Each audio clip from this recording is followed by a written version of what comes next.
Fig season is upon us. When you see them, buy them. Yes, and today we're learning how to incorporate figs into your next meal. James Beard award-winning chef Robert Del Grande took some time earlier this month to show us how to cook with figs. You ready? Yeah, let's see it.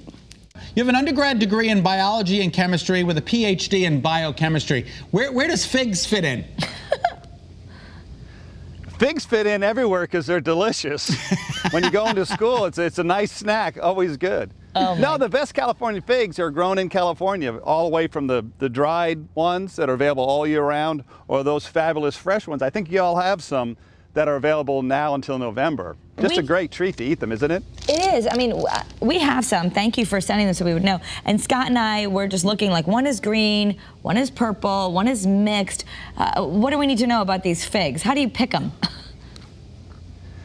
Well, so there are different varieties. So those royal purple ones are mission figs, really delicious, very rich. The ones a little more striped purple is most likely the brown turkey fig, also one of my favorites. The green one probably is Sierra, which a little bit more creamy, a little more flowery. But, you know, I can never decide, so I just eat all of them. They're so good. Now, Karen and I love figs with goat cheese on a cracker. I mean, that's just a simple appetizer, but can you make full meals out of figs?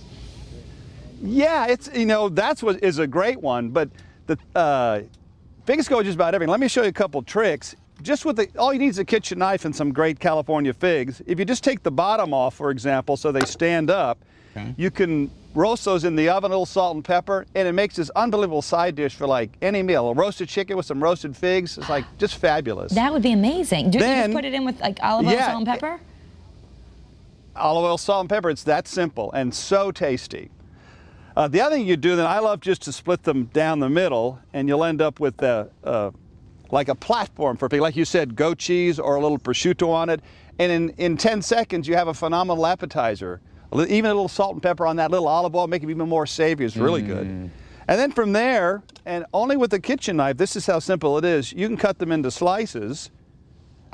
So now they can be, I make it like a little fig sandwich sometimes with a little almond butter and figs on it, or on top of a pizza. Unbelievable. If you love pizza, the pizza will just get better. Even from there, you can just keep going with the fig. This is one fig turning into all sorts of possibilities. You can dice them, add them to a little roasted tomato salsa for tortilla chips, or I love it, my favorite still, an arugula salad, a little bit of fennel. It's just so tasty. It just adds that little natural fruitiness to it.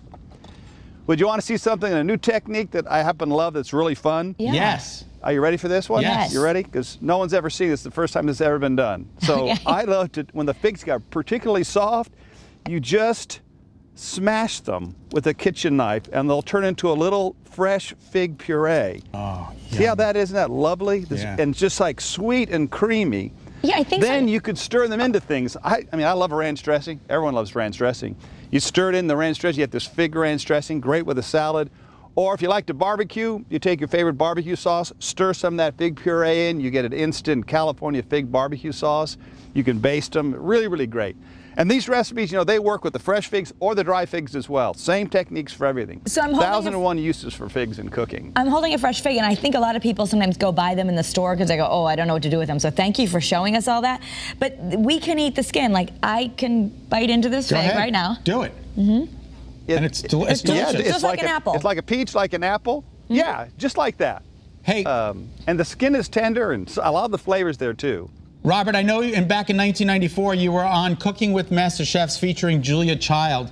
Yes. What was that experience like to meet her? Oh, it was great. I mean, you know, we turned out to be great friends, and she was just, I learned just an inspiration. She was kind of my mentor. I learned so much from her. And the one thing about that she loved great product like California figs and cooking simply and being authentic about it. That's what she loved to learn about food. She was marvelous, absolutely marvelous. Oh, good. Well, thank you for sharing that. Thank you. Yeah, these are delicious. Thank you for sending the figs. We're going to share them with our crew here. Oh, please do. They're going to love them. They're delicious. And to learn more about what you can do with California figs, you don't have to leave them at the grocery store now. You just all those great techniques. Just head to CaliforniaFigs.com.